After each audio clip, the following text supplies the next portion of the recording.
What is up, boys and girls? In case you can't read, my name is DavidCigam, and this is my Better Call Saul review of Season 3, Episode 1, episode title, Mabel.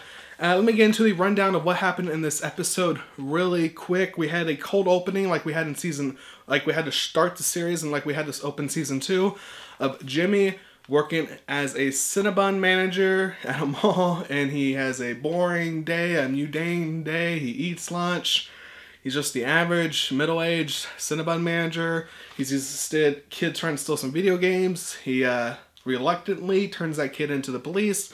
Police thank him. He screams at the kid to get a lawyer. So we see Jimmy snap. We see him snap for a bit. He goes back to work. He's going to put some icing on some cinnamon rolls, and he passes out. We get the title intro, and then we get into the show. So we have Chuck and Jimmy after the recording. Jimmy's helping Chuck take down all that aluminum foil blanket thingy.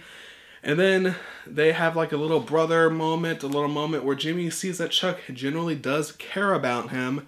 But then Chuck snaps him out of it, saying, you know what, I know what you did, and I'm going to get you for it. And we see Jimmy just Jimmy's just tired of being pretty much trashed on.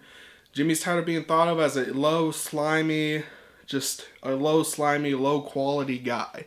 And we see that when the pilot is berating Jimmy, Jimmy just kind of has an emotional moment where he's just tired of everyone berating him and thinking of him so lowly. And we really see that Jimmy doesn't really have anyone that cares about him in this series besides Kim. That's why him and Kim has such a good relationship. But we see that Chuck doesn't really care about him, and most people really don't care about him. I think that kind of gets to Jimmy. Kim is working hard on her new account that she won over because Jimmy did some illegal stuff, and she's stressing out about it. I think she feels a little bit guilty about it, but she's really stressing and overthinking every aspect of this.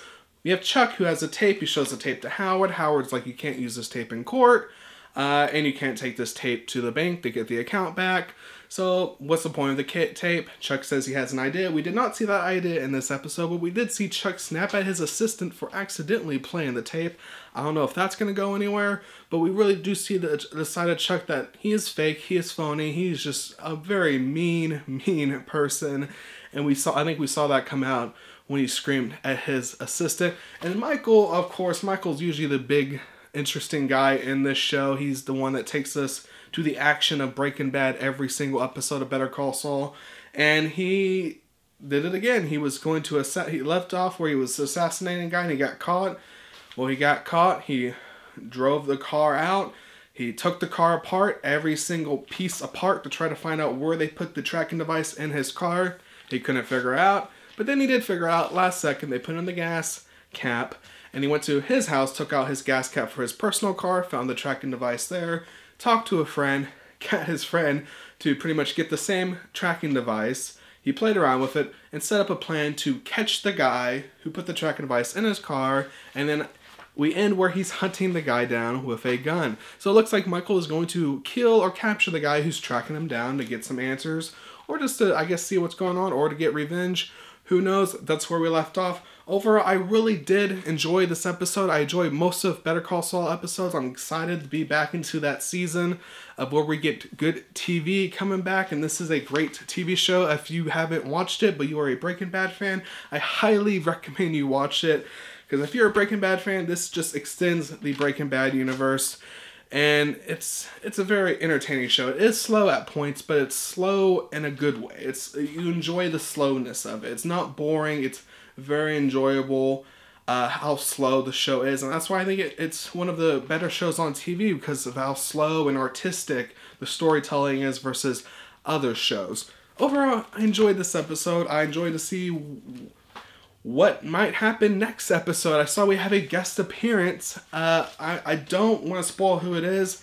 I do want to make a prediction. I don't think it's going to be a major storyline. I think it's just going to be a guest appearance, and that's that. I don't think there's going to be any more to it than that. But in the comments below, let me know what you think of this episode. What did you like? What did you dislike? What do you think of, if you know who's coming back next week, what do you think of that? Do you think it's going to be a big deal? Or do you think it's just going to be a one episode little guest appearance to get the audience and to be excited? Just let me know in the comments down below. If you enjoyed this video, please click like, and if you want to see more DavidCigam or Better Call Saul reviews, please go ahead and subscribe. Again, my name is DavidCigam. Peace out.